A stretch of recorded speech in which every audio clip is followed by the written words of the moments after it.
Hi, Tina. Hi, Tobias. Thanks for joining us today. We are here to talk about your campaigns for governor to be the Democratic nominee. And I'm hoping you can each start off by telling us a little bit about why you're running. Tina, would you mind going first? No, not at all. Well, good morning, everyone. Nice to see you. I was thinking about this morning as I was eating breakfast, and you've all known me for a while as the Speaker of the House, but I think if I could just briefly talk a little bit about who I am, and that I think is indicative of why I'm running. I talk about being an advocate. If you look at my voter pamphlet, I'm currently unemployed. I'm just running for governor right now, but I am an advocate, and that comes from both personal and professional. When I came to Oregon in 1987 and I came out, I found a home where I could be who I needed to be. And when I went off to graduate school, it was a lot harder. Those were the 90s. And, seeing a lot of rhetoric today about, kind of anti-LGBT rhetoric that I remember from the 90s. And, I fought for domestic partner benefits back in the day because, my partner at that time and we couldn't get those benefits. And becoming an advocate to fight for myself really motivated me to move into the nonprofit sector when I got out of graduate school to work at Oregon Food Bank. My parents always taught me that, if you feel like you can make things better, you got to try. And so I got a job at Oregon Food Bank. And why I took the job, well, because it wasn't about feeding people. It was about ending hunger. And so I became a policy advocate, worked a long time trying to understand what those things that were getting in the way of why people couldn't afford to buy their own food. And it was about good jobs. It was about housing being, making housing affordable, making childcare affordable, making sure people had health insurance. And I've always taken that approach to let's solve problems to make things better for people. That's why I ran in the first place. That's why I'm, seeking this job today, because I believe in public service for the purpose of helping things be better. That's why I consider myself a progressive. I'm never satisfied with the status quo. And right now, the status quo is not good enough.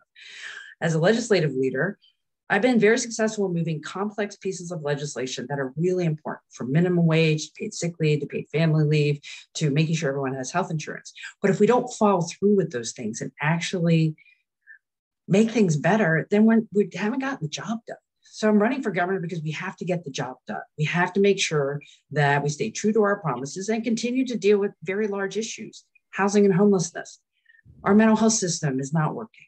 We still have large issues around responding to climate change and also making sure climate change doesn't get worse.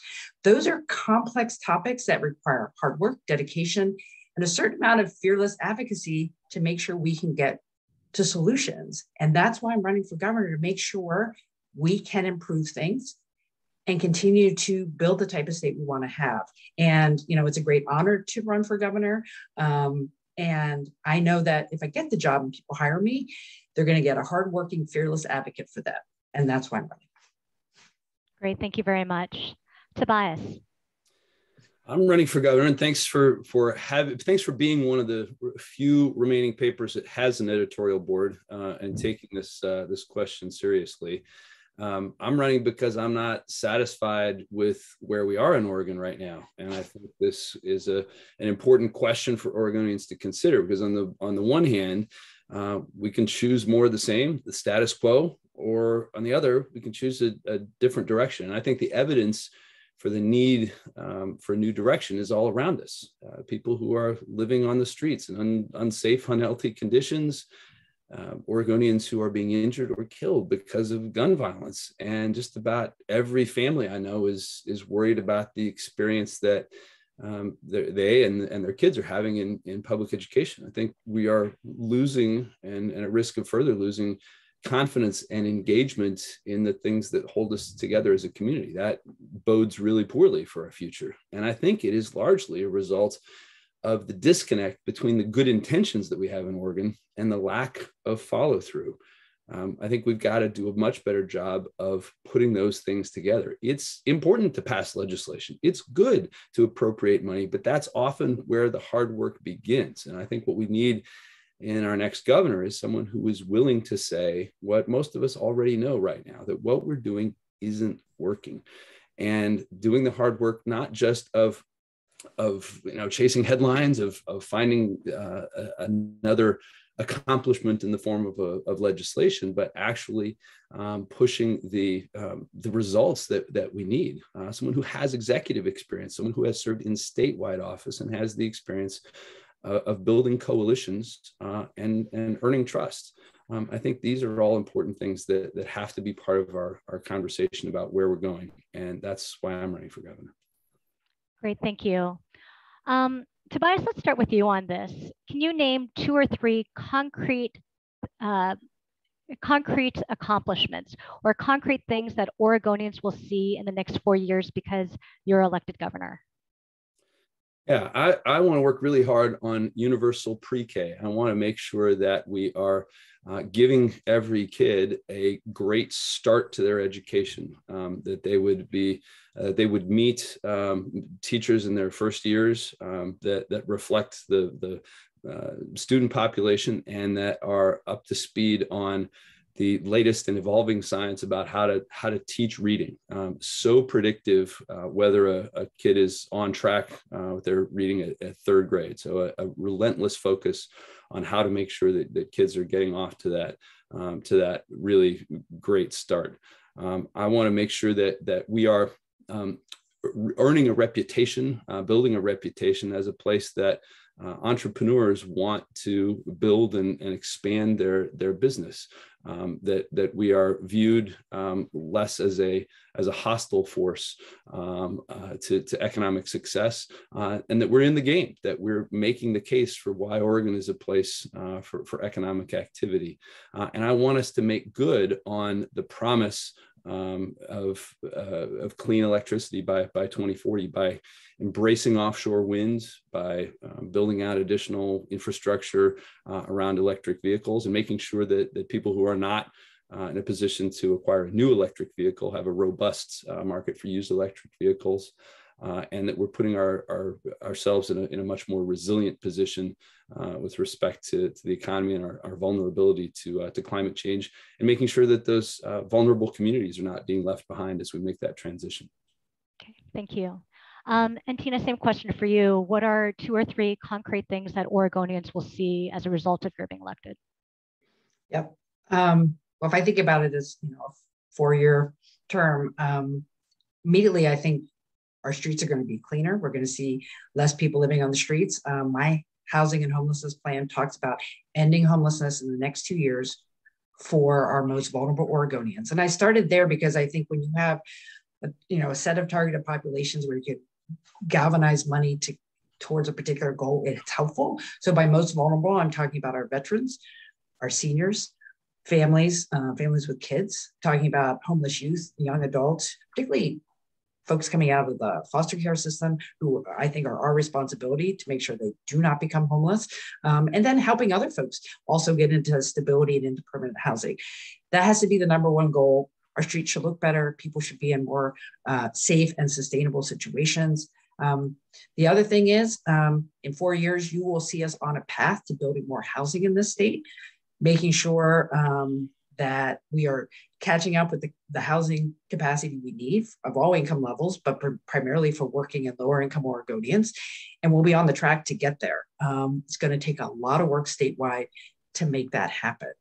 I think the other thing is making sure that the paid family and medical leave insurance program actually gets off the ground. It's going to be life-changing for individuals to know that if they have to stay home, take care of a new child, or they're aging parent, or their family member, or themselves if they're sick, that they will have a means of financial income to do that. It is up to the next governor to make sure that it is. I help negotiate that. I want to make sure it works. Those are the things I know we will definitely see in the next 3 to 4 years.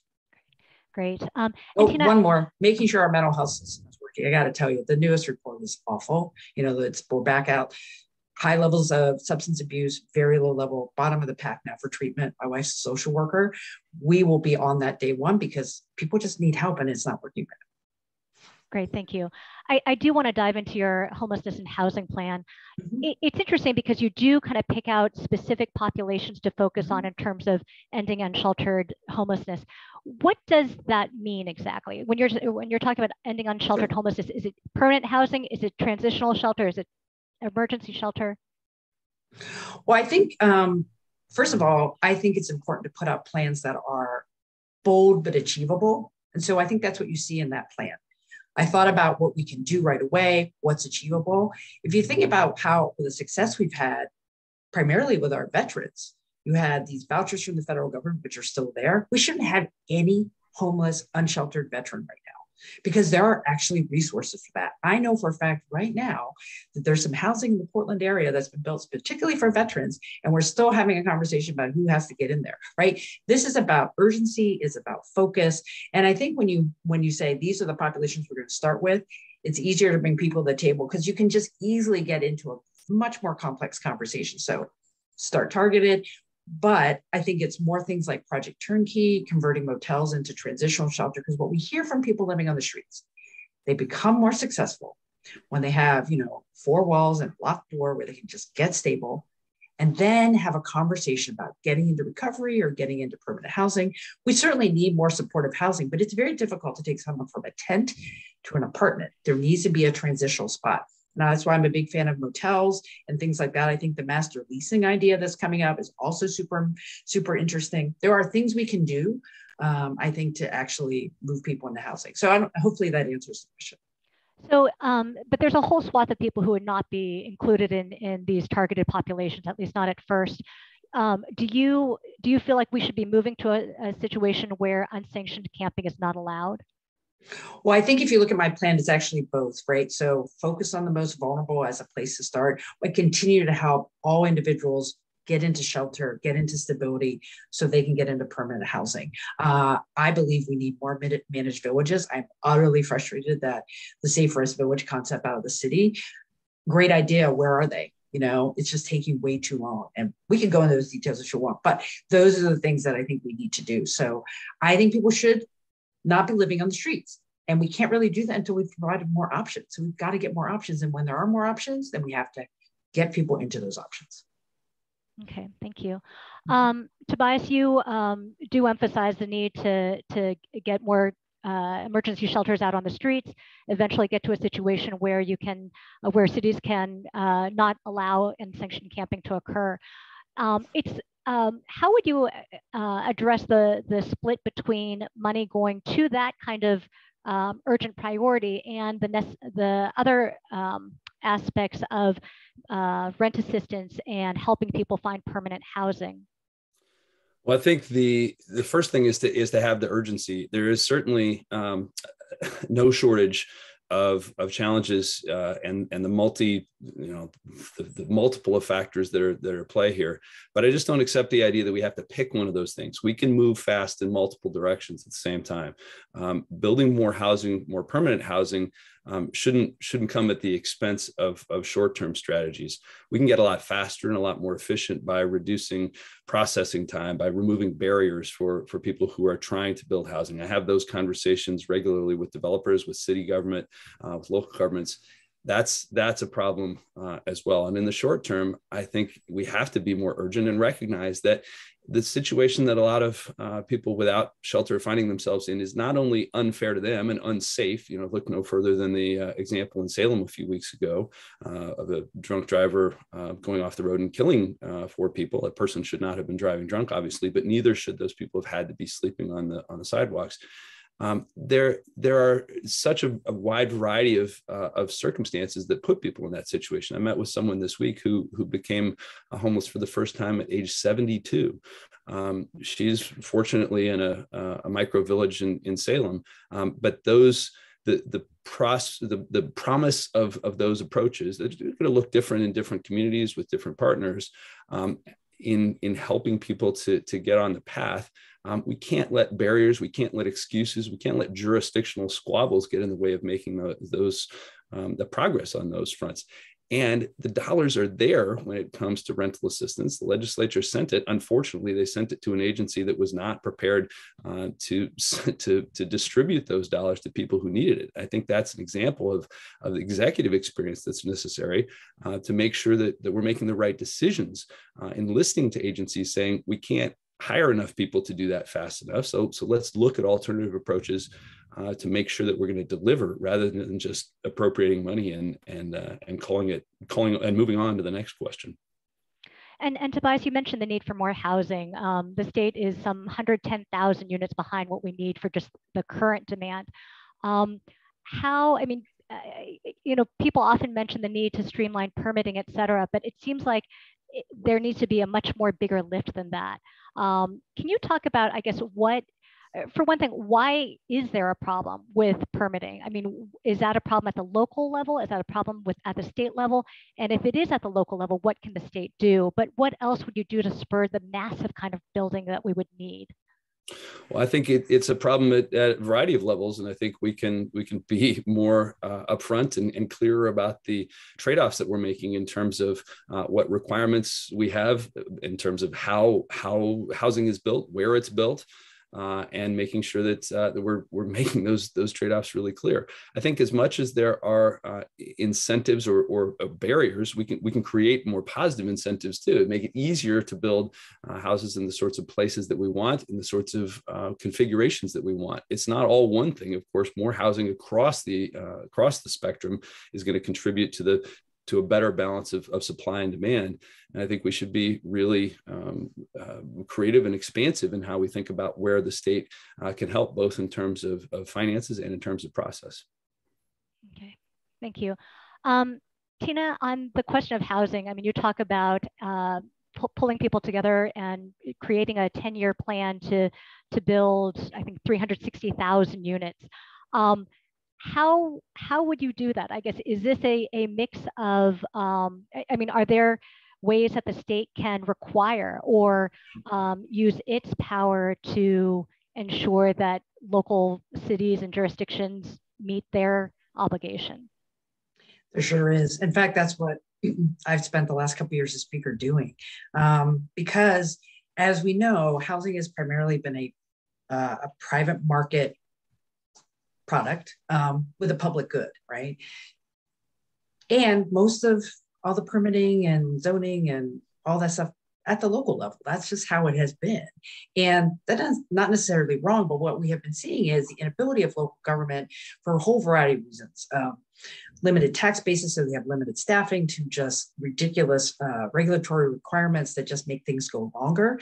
And so that's why I pushed in 2019 for House Bill 2001 and 2003. 2001 is the re-legalization of federal housing, saying if you're a city of a certain size, you have to allow duplexes, or if you're a city of a much larger size, duplexes and triplexes and quads and townhomes, other types of choices of housing construction within their urban growth boundary. And so right now, cities are now finalizing their ordinances to implement those things. There was some local variety about some of how they would look, but that you have to allow them to happen. That over time is going to allow us to build a lot more housing with different types of income price points in our communities. When you asked the question about permitting, I had a smile because I was just over in Bend and I visited the Stillwater apartment complex, which is the largest affordable housing complex they've ever built. I think it's about 230 units. And they're working with a developer who's just really focused on doing it right. They're really beautiful apartments. And on that tour was someone from the city of Bend. And they're like, I said, what's your job? It's like, my job is to make things happen, right? So she's there. They made sure they could figure out how to pay for a sewer together. It was phenomenal. Look at the city of Portland. If you want to build in the city of Portland, you have to go to 5 different agencies at minimum to get permitted. Time is money for developers. When it takes 3 to 5 years just to get permitting, that's not working. I end up having to get a bill done in the legislature to say this was for faith-based property, churches or synagogues or other folks that own property who wanted to build affordable housing. Down the street in my neighborhood, took them, they're finally getting close to finishing construction after 6 years. They said as a congregation, they wanted to build affordable housing on their property. It took so long for them to get it. I said, we're going to pass a bill so the next church or other faith-based organization wants to do this can get it done. That I did from the state level because I'm like, no community should have to wait. There are hundreds of acres of property in the state where people want to turn into affordable housing.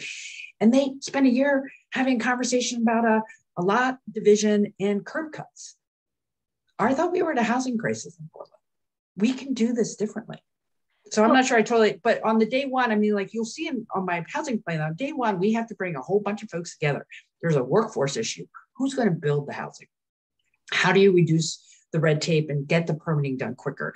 That will probably take some resources for the state working with local government. It's going to have to be like, hey, we got to get this done. And I think it's really important that it's not just allow cities to do it, because if you do that, you won't have a fairness across the board. You'll have some communities who do it and others don't. There should be a shared commitment from all cities and towns of a certain size to build more housing, because then there'll be housing for everyone in every part of the state. It can't just be, some town that's more ahead of it like Bend than other places. Bend in particular needs more housing. So anyway, I'll stop because I could go on about this, but I don't know if that answers your question. I guess what I'm wondering is, I understand the aspect about legislation that specifically addressed that one issue, but across the board, how do you make local jurisdictions then streamline their permitting? Or what do you do to fire up the kind of massive investment that needs to happen across the state? Well, that's one of the reasons that I would issue an executive order to start figuring out that plan. But let's talk briefly about the way you work with local government. I think the state needs to have a stronger relationship with our city and county government leaders. They have very difficult jobs and limited resources because of property tax limitations. And yet they need to do certain level of services. When I've done any kind of changes at the state, I always said, look, we're going to ask you to do this thing, and we're going to provide technical assistance through grants and other things.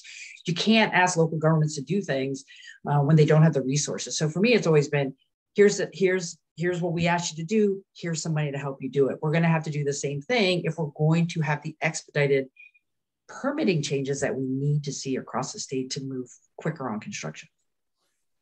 Okay. Thank you. We could spend easily hours on housing and homelessness, but there's a lot of other things I want to hit. And Tina, if you can go first on this issue, unlike housing, which is easily your most detailed policy plan on your website, education does not have very much.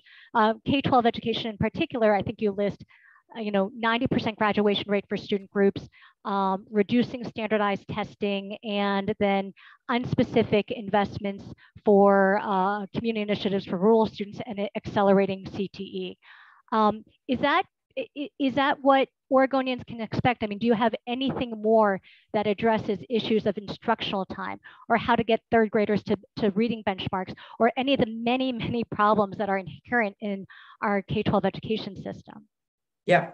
Well, first of all, I mean, my approach for coming up with solutions is to talk to as many people as possible. And honestly, I was speaker in January and then shifted to, a full-time campaign. And I think it's important to talk to educational professionals, parents, and students that go into deeper detail. But I think what you see in my education plan is a recognition that with the passage of the Student Success Act in 2019, where we're adding $1 billion more per year into pre-K through 12, how are those dollars going? How are they being spent? I think one of my first criteria is to know how the community processes that were embedded in that bill to make sure those investments are going to the right things, making sure we are fully funding career and technical education, making sure we're providing the social and emotional supports that students need, which are particularly critical now with the trauma that kids have been through with the pandemic, making sure that some of our equity initiatives, working with community partners to make sure all students feel supported and on the track to graduation. That's why I say 90% for all students, right? Whether they're ELL or students with individual development plans, or we just have to make sure that all students are on that path. Because when we break down the different demographics, we know that the graduation rates are different. So to me, it's going to be about focusing on making sure all students are successful, making sure the Student Success Act is fully implemented in the way it was intended. And that will take oversight through the Department of Ed with our school districts. And frankly, making sure students have what they need, what will continue to be a couple tough years ahead of us, making up from lost time that, from the pandemic and developmental issues. So I see it. I'm not sure what we need right now are brand new initiatives. What I think we need to do is make sure our schools are functioning at the highest level possible with the new resources we have given them. And so you wouldn't necessarily seek to increase investment in K-12 education? I think we have to make the case that we need additional investments. And I've been very clear with folks. I think until we see how student success is operating, we have to continue to have, good, strong basic school budgets, because they keep the doors open. But I'm hoping to see that student success is that right extra supplemental funding that is actually getting us to higher graduation rates and better success for our students. And the Student Success Act was passed before the pandemic. Do you think that that is sufficient and appropriate for that money to be going to address loss of learning that occurred during distance learning in the pandemic? Well, I do think that just the types of things that we, invested in with the Student Success Act will be helpful for students. Career and technical education, we know, is a gateway to higher graduation rates, where our students can feel like they're learning something and that they can dive into something in a different way than just your basic academics. I think that it's going to help students right now. What we're trying to do with increased emotional and social support is social emotional supports like nurses and counselors. We now have resources to do that. The biggest challenge right now is the workforce. And I was just having a conversation the other day. It's like, maybe we need a boot camp to have educators who are willing to come out of the classroom to become counselors and social workers, because they understand students, but they need those extra skills to do those other things. We don't have the workforce right now to make that happen. So that is a piece of also making sure the funding is going well. Okay, thank you. Tobias, you have a very robust education plan. You're calling for investment in everything from additional school nurses to more special education, to shoring up the workforce. How though would you get that through? It looks to be a massive amount of new spending. Would you look to identify new revenue sources or alter the budget in some way? Well, this is really personal for me. My wife and I have a 7th grade daughter and a 3rd grade son in Beaverton Public Schools. And I have seen, at least from our vantage point, some of the challenges that are happening in schools, really firsthand. And I think while it looks different in different communities and different schools around the state, there are some common themes here, and some of which you've mentioned, some of which the former speaker mentioned, in terms of what students have suffered through school closures and distance learning. And we do have resources in place. I think it is a matter of looking to where we can make the most effective choices with those dollars. And for me, the investments early on are really, really powerful, making sure that there is adequate connection with teachers and educators who have the skills that are needed. I talked with a pilot program that's happening now that's bringing mental health capacity to schools rather than asking students and educators to go somewhere else. It has a really dramatic benefit in removing stigma, removing logistical barriers, and the way they're doing it is by inviting younger professionals in who are still working on their practicum hours. So it's adding to that pipeline. But the investments that help students not suffer from the slide in the summer, there are interesting ideas around how to fill that gap with enrichment opportunities, with ways to help students catch up on something they missed or make progress against something that they are struggling with. I think we have to have a conversation about using the resources that we have in the most effective way, because what worries me perhaps the most about this whole experience is the confidence that many families are losing in public education, the fact that they are in some cases withdrawing from public education and may not come back. We have to get back to the place where people feel good about the experiences that they are having as a family, and particularly as students are having in public education. There is no better investment in our future, and that's a top priority for me. I guess, what does it mean to say, look at how to use our money most effectively? Like, where is it not being effectively used? Well, I'll give you an example. When I was in the legislature, I was one of the folks who worked hard on bringing full-day kindergarten to the state.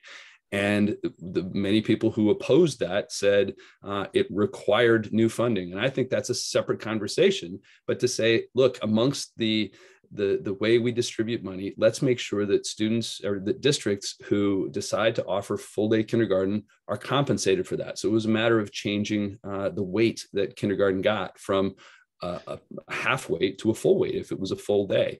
So I think there's a separate conversation about saying, are we okay with the level of funding right now from how do we best use the dollars that are there? I think that both of those conversations can happen. And for me, the most important piece around funding level is is stability.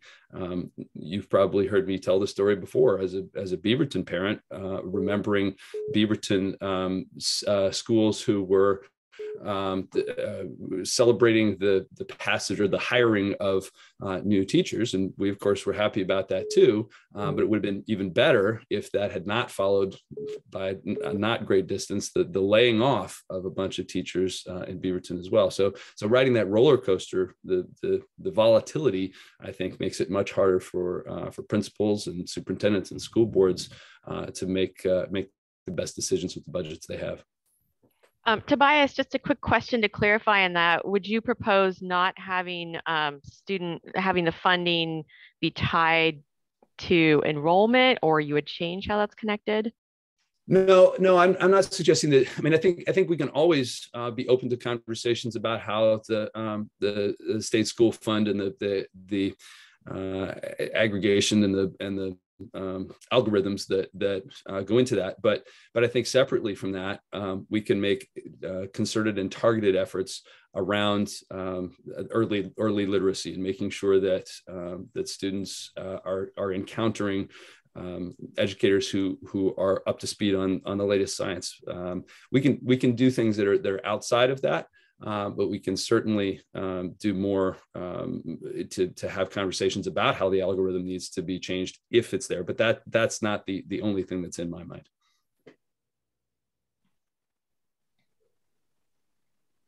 So I have a question, Helen. I'm going to veer off. I had a question I was supposed to ask, but I really want to have one more on the education front. Tobias, we'll start with you.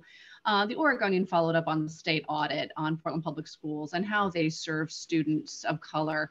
And it was really pretty appalling, the lack of work that had been done on that front. There are school districts in the Portland metro area that actually do this pretty well. And McMinnville is another example.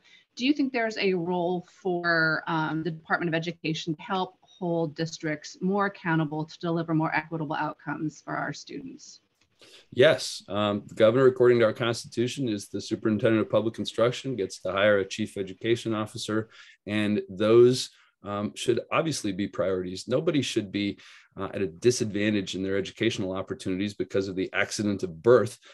This should be a high priority to make sure that everybody has access to the opportunities that it's part of who we are as Oregonians and Americans. And we haven't ever gotten there, I don't think, but we should absolutely be doing everything we can to make sure that those opportunities are consistent across the state.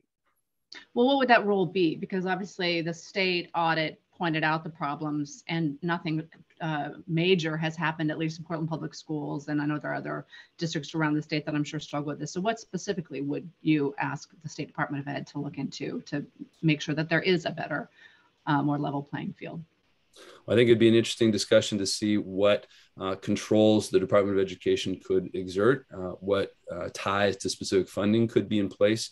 And I'd want to be careful that a response would not put an individual student at a greater disadvantage inadvertently, but rather probably to justify additional interventions on the positive side to make sure that there are more support, that there are more changes, and to do that in a way that isn't a one-off or a 1 year, but that it continues on a consistent basis.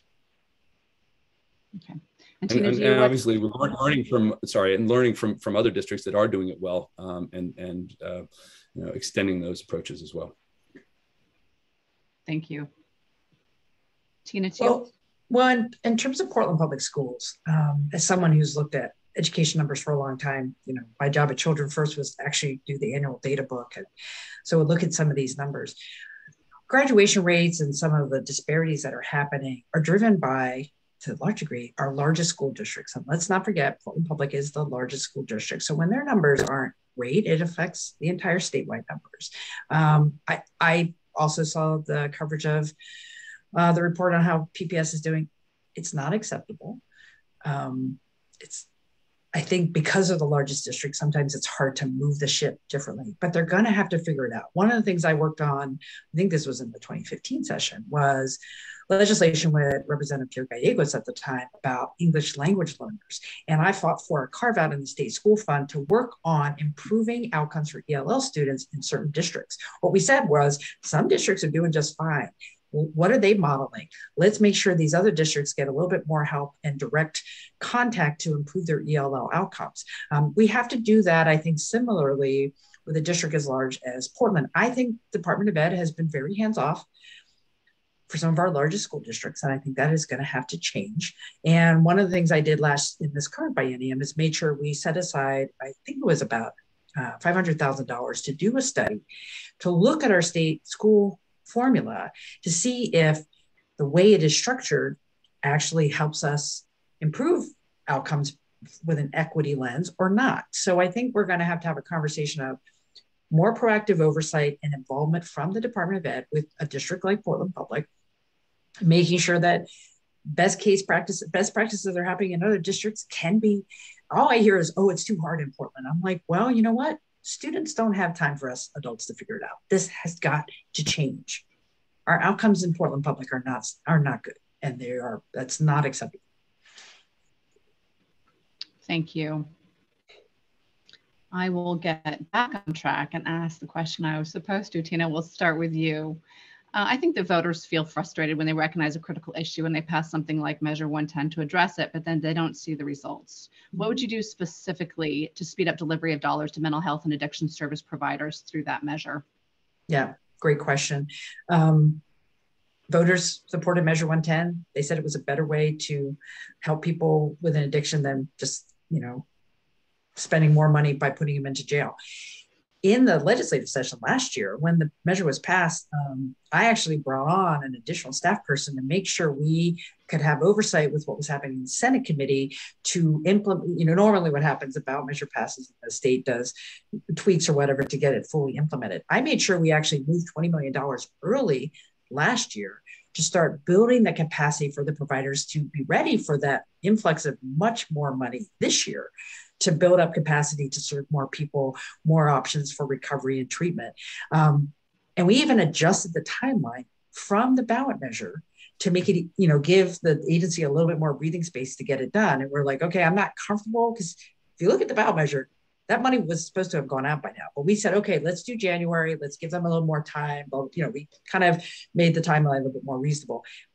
It's April. The bulk of the money's not out. And here's what I think the challenge is that oversight to say, okay, maybe I don't care if folks in the Oregon Health Authority don't like that measure. Nonetheless, it is the law of the land now. And so, yes, there's an advisory council, but your job is to make sure that advisory council is successful.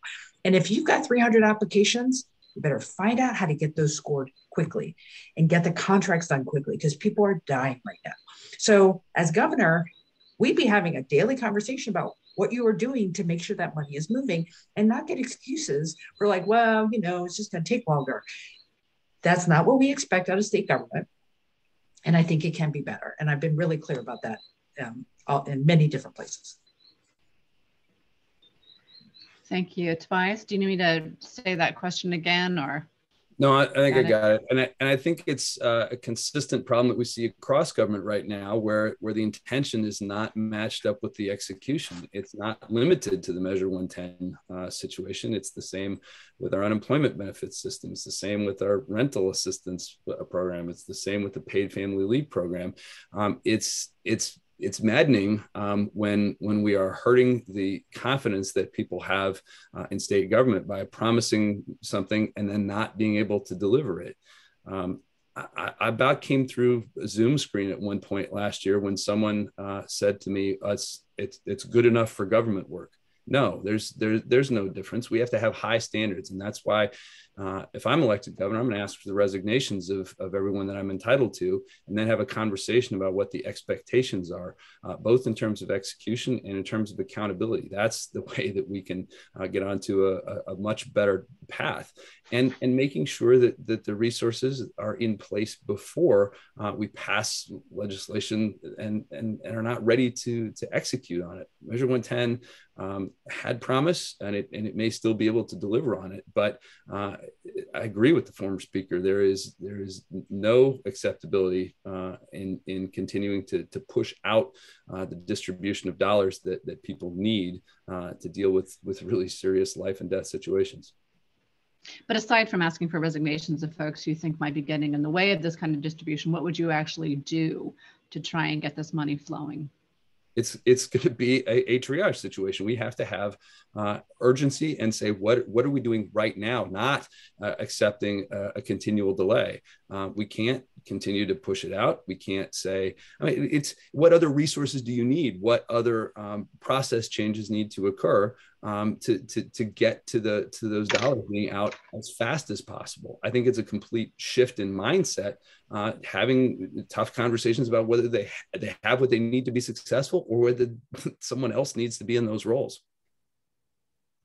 Well, I think one of the issues that we have seen in the legislature is, what I heard when I was critical of Measure 110 rollout, I heard, well, you didn't give us enough staff. That's not true.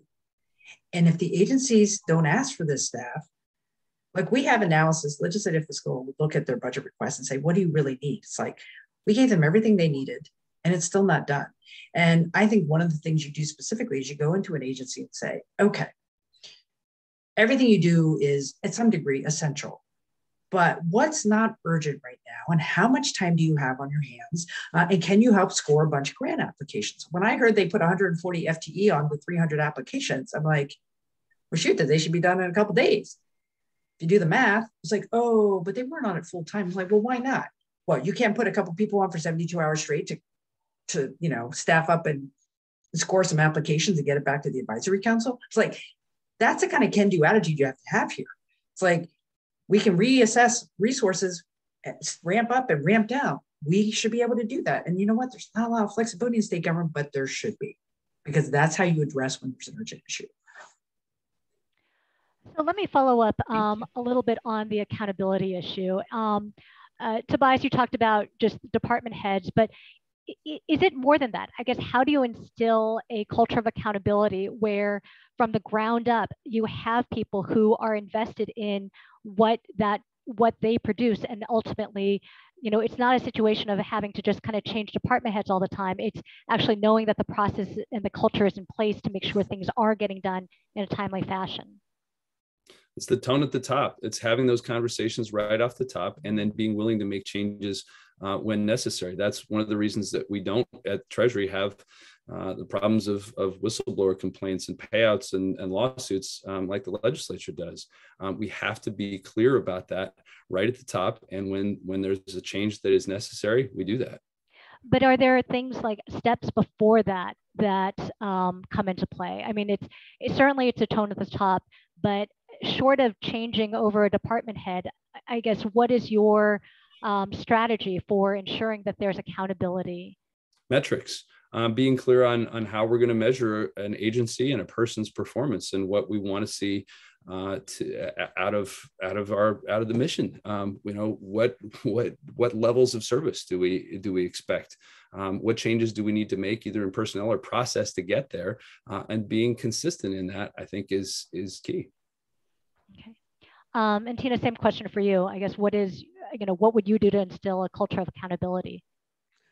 Well, I think it's both accountability and a commitment to continuous improvement. When I was first in the legislature prior to the Great Recession, there was a lot more of an effort internally at the state for continuous system improvement, a lot of conversation about lean process, and not all of it was applicable to state government because, the private sector is different from the public sector in terms of public records and accountability and timelines. It is a little different. However, this idea that you can look at how you're doing things and do it differently is really important. And we need to get back to that. So it's accountable for what you're being asked to do, but also being given the space and the support to do things differently. Saying to state employees, and not just the top folks, but the people who directly report to the agency directors, take some risks. What would you really like to do? And what are the barriers? Are there legal barriers? Are there resource barriers? Well, that's just how we've always done it. Well, if that is the reason, you can change that, right? Or we can get you more resources. But this idea that how things are getting done can't be improved, that's a mindset. And I have to say, I do feel like state employees in particular have been feeling beat down, particularly in the pandemic. It's very hard to feel like you can say, hey, I want to do things a little different if you feel like no one's going to have your back. My job with the agency directors and their direct reports are be like, I want you to have staffs back to do things different. I will have your back. And if it doesn't go well, let's own it. But if it goes well, great, right? If you have to be willing to take risks to improve what you're doing, customer service should be front and center, accountability, and continuing to do things better, because we can do that, and we have to do that because there are things that are not working well right now. And that's about management and giving people the space to take risk and do things differently while continuing to provide essential services. You can't ever lose sight of that, but I think we can do both at the same time. Tina, this question is just for you, and it goes to kind of what people can expect if you are elected governor. Last year, you abruptly pulled out of a deal with House Minority Leader Christine Drazen about giving Republicans equal say on congressional redistricting. What would you tell people about who wonder if they can trust you, and if you value the points of view of people who are not Democrats? Oh, I absolutely do. As Speaker of the House, my commitment was to the entire state and to make sure the 59 other members of the Oregon House could be successful for their constituents. I took phone calls and meetings at any time and any hour that I could with both Republicans and Democrats. I think it's important for the whole state to be successful. What people can expect from me is I'm going to work very hard with everything I have, with what I can do to stay true to the promises that I make. And you don't stay Speaker for 9 years if you're not good at that. In the case of redistricting, it was a very challenging situation. I didn't want to have to make that decision, but weighing out how the things were going and how you can make a deal, but the other side has to stay true to their deal, which is like actually show up and be willing to compromise and make deals. Saying no is not, I think, being an active partner in a deal. And we were on a tight timeline, and I had to make that decision to get the work done, because it's both working as hard as you can to get things done with folks, but sometimes you just have to make those hard choices and move ahead. And that's what happened in redistricting. It was a really tough decision. And how do you feel that they did not hold up their end of the deal? Mm-hmm. Well, and it might have seemed abrupt at the end, but when we made that choice, not only did I say it would be an evenly split committee, Leader Drazen got to pick the members of the committee. And as we proceeded and we started to have the conversations with the public hearings and things like that, at some point you have to put other ideas on the table. Well, what do your maps look like? What do you want to do? And where it came down to at the end was there were a couple offers on the table of maps that I think moved in the direction of the Republicans. And it would have required at least one Republican, could have been Leader Drazen, voting to support the congressional maps so we could get it done. And as it turns out, those maps were held to be fair and lawful, but at weighing, getting the legislature's work done in the timeline that we're giving, their inability to say, we'll at least give a courtesy vote to get out of committee. I said, well, then we're just going to have a different committee because we have to get these maps to the floor. And that's where the decision came at the end of the day. They refused to negotiate and put things on the table because I think they were getting national pressure not to do anything. So just to be clear, the maps that passed legal review were not the ones that you were looking at before you broke off the deal. They were different because you broke off the deal after as the 5-1, the map that would have been a very firm 5-1 moved forward. It was the second map that did go through that judicial review. That was the one that had that you came back with on the Saturday of the first Republican walkout. I'm trying to remember the sequence. That sounds correct. But I also know it's very difficult to draw the congressional maps because they have to be mathematically identical. And there were some other options. And if there were other options on the table that I think would have also passed legal muster, and they were not interested in moving on those. Okay. Great, thank you. Tobias, a question for you. Whether people agree with Tina's priorities or not, I think there is widespread acknowledgement that she's been very effective in getting big things done. Can you point to a few things from your record, legislatively or as treasurer, that show that same ability to take a potentially controversial idea and move it across the goal line? Sure, and as I do that, let me just say, for me, I think the measure of integrity and trust is doing things that are difficult when you don't want to. I don't know all the details of the sequence you were just discussing, but I think the real measure is when you live up to something that's difficult and that you don't want to. As it relates to getting things done, I think it is the passage of legislation is certainly part of it, but the actual execution is what people want to see. And I can point to a number of things at Treasury. We've saved $500 million and more Wall Street fees. We've instituted the first opt-out retirement plan for private sector workers in the entire country. 5 years in, we have 115,000 people who saved more than $150 million in a private-public partnership that is growing in support. We took a very challenging situation that has gone back to the 90s in the Elliott State Forest and redirected that whole thing to make sure that we're in a spot where we're meeting our obligations to the Common School Fund. We did that in a way that has support of environmentalists and conservationists and the logging and timber industry. That's the difference between just passing a bill and walking away and sweating those details, getting it worked out so that we're in a spot to create the largest research forest in North America in a way that people are feeling good about. There are lots here, I think, that we are actually making significant progress on that are delivering real results that happened as a result of that consistent leadership, even when things get hard. Okay. Kind of along those same lines, I have a specific question for you about making tough choices. Earlier this year, there was a forum hosted by the AFL-CIO in which Tina was asked about the controversial bill that asked public employees to contribute a modest amount to their own retirement. You said, when asked about, you said that you're not one who that wants to make political deals on the back of public employees.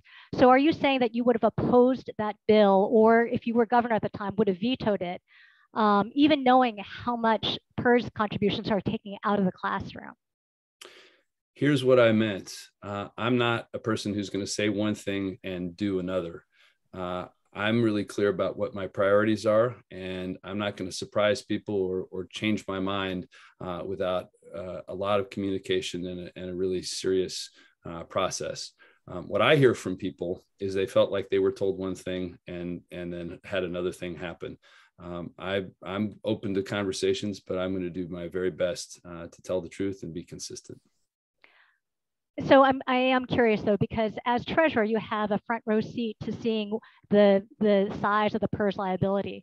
While treasurer though, I can't recall, and I just, going back to even when you were running for treasurer in the first place, I don't recall your doing anything to use your position to funnel attention at how much that liability is hurting Oregon.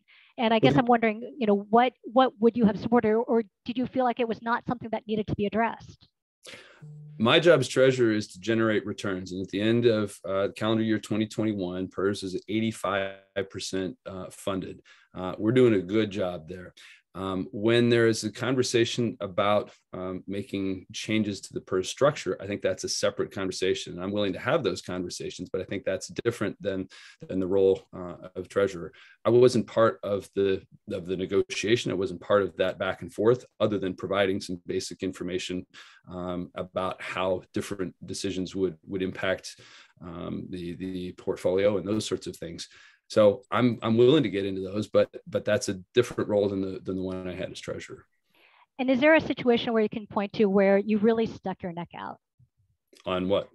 I don't know, where with your donors or backers? Oh, sure. Yeah. Okay. I mean, to say we're gonna create something that actually works with the Elliott State Research Forest, I could show you plenty of communication I've had there. When I was willing to say to the Portland Association of Teachers, closing schools for a day a week in the midst of the pandemic and all that families and students have been dealing with, that's a non-starter for me. Absolutely, I stuck my neck out there. When I was willing to negotiate to create a revenue source in what became Measure 66 and 67, that got me a lot of criticism as well. I'm willing to make tough decisions and take tough votes when I think they're right. Thank you. And Tina, about the comments at the AFL-CIO, you had indicated that this was something you did because of Betsy Johnson, that Betsy Johnson wouldn't vote for the revenue bill unless there was some kind of similar PERS bill. Is that is that your position? Did you think it was an unnecessary action on the legislature's part to do something to address that, the PERS contributions that were increasingly taking money out of state budgets? I think it was very important to pass the Student Success Act. And it was clearly a political challenge when, to get to the supermajority vote needed in the Senate, that the Senate was very clear they wanted to address the unfunded liability. I made sure that we had hearings about it. I made sure that I was actually in the room to help negotiate what was actually going to happen, because I wanted to make sure we did it as fairly and legally as possible. And it has helped with some of the impact on the school districts. I think what's interesting about PERS is each school district is a little different depending on what side accounts and other things they have. So not every school district has been impacted equally with some of the PERS changes. But to get the Student Success Act done, to make sure we could, for the first time, solve what was essentially a 30-year-old problem, that was the priority. And I made tough choices and tough decisions to make sure we could get that done. And one of them was making sure we could get that PERS bill done. And so I guess it sounds like it was more of a political decision as opposed to one that you thought was financially necessary. Well, I think we could all agree that having a stable pension system is important. And we are on the track to a better, more stable system with the improvement in the unfunded liability, and that is important. I also think that some of the issues around, I'm blanking on the, so not on the unfunded liability, but the assumed rate. No, not the assumed rate. I'm just kind of blanking. Could you say the question? Yeah, you said something about what. So if you bring it back to, oh, I know what I was going to say. The other thing that I think was also out in the ether at the time we were doing this were a series of ballot measures that people wanted to move to voters that would establish a fourth tier in the PERS system, which I do not support. I think the combination of the traditional pension and the independent account that we have currently for most of our public employees as they move into tier 3 is a very smart, sustainable way to go. There were going to be ballot measures that I think would have done, I think, some really potentially make a very messy, expensive ballot measure campaign around pension system when I didn't think that was necessary. So I do believe that by passing the Student Success Act, making some changes to improve the unfunded liability, we also managed to avoid some very hard ballot measures that I don't think were the right way to go and would have been very politically, contentious. So I think there were other things in the works as well. Great, thank you. Unfortunately, our hour is up, and I know that I think, Tobias, you have something that you have to get to. We got a little extra time if we need it. But, okay. Then I would actually, Laura, do you want to jump in with the other question? Yeah, let me get off mute finally. I'm just curious, and I've lost track. I'm sorry, Helen. Who is? I'm not starting? sure. Okay. Start with Tina, I think. Okay, Tina, sorry about that. I'm just curious, as governor, what can you actually do?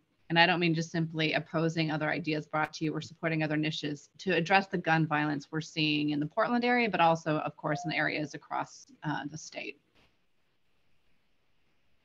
Really good question. And it's very complicated. There's not one solution there. And certainly many cities are seeing increases in gun violence, not just in areas in Oregon like Portland, but it's been significant and people feel unsafe and we do need to do something.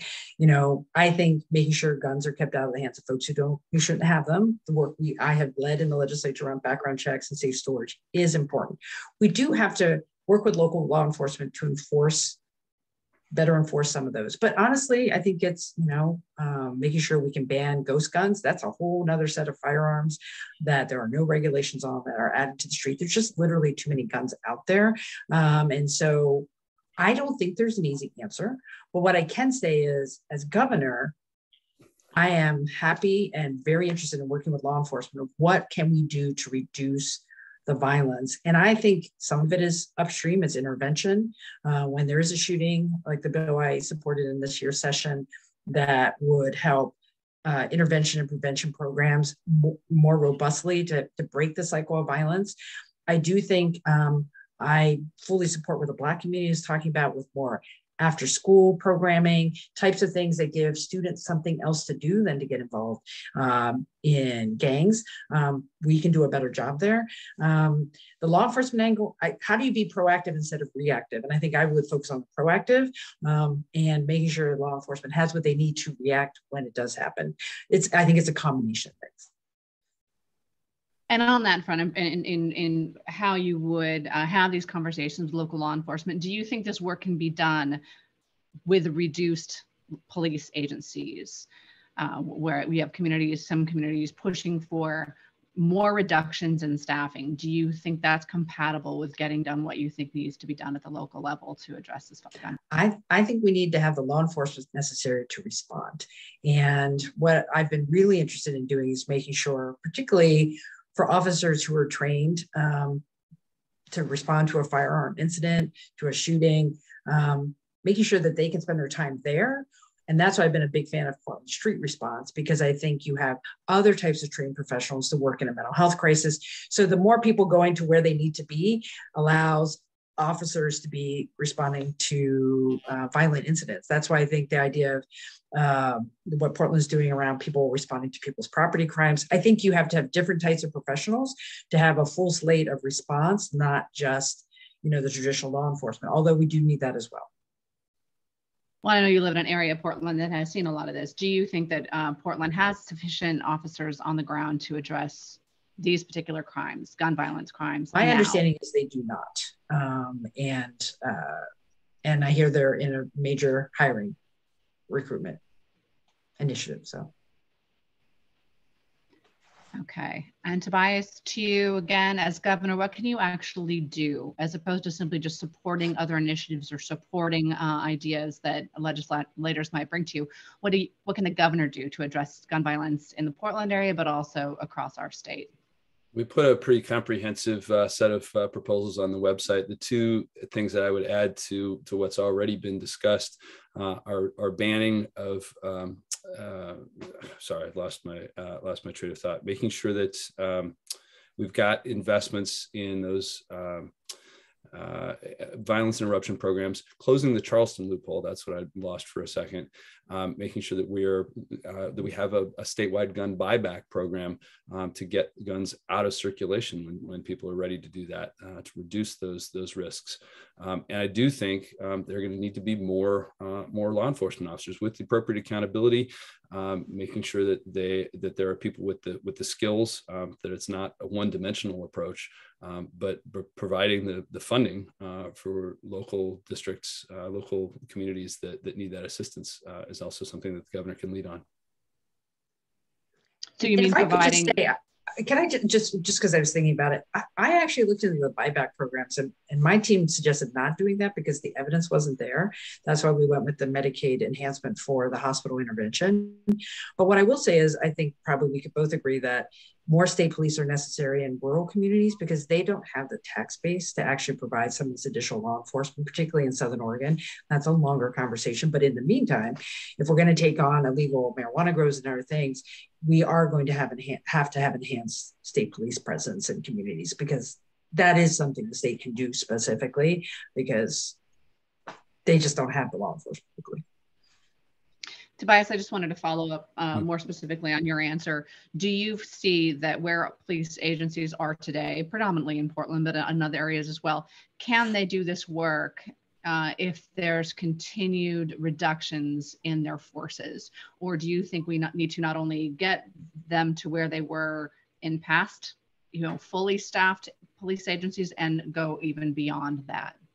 I think fully staffed is absolutely the goal, and it might look different to have people with different backgrounds and training as part of that workforce. Because if an officer as traditionally trained and educated as we expect now is free to do things where that skill is especially needed, and there are additional personnel who have specific training around mental health and other kinds of interventions, that could be much more efficient. So a future police force might look different, but I think fully staffed is absolutely the goal we have to strive for.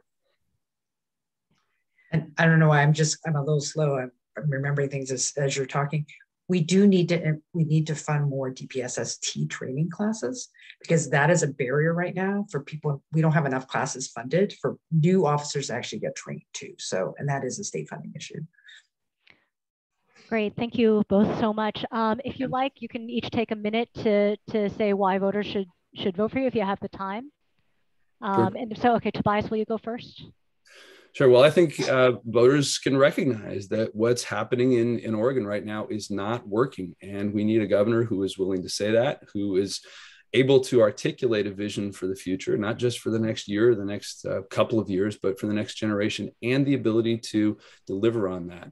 That's something that comes from executive experience. The governor is not the 91st legislator. And I think it's really significant that the two former governors who've chosen to be involved in this race have both endorsed me, a person who knows what it takes to do that job. Governor Roberts, Governor Kitzhaber.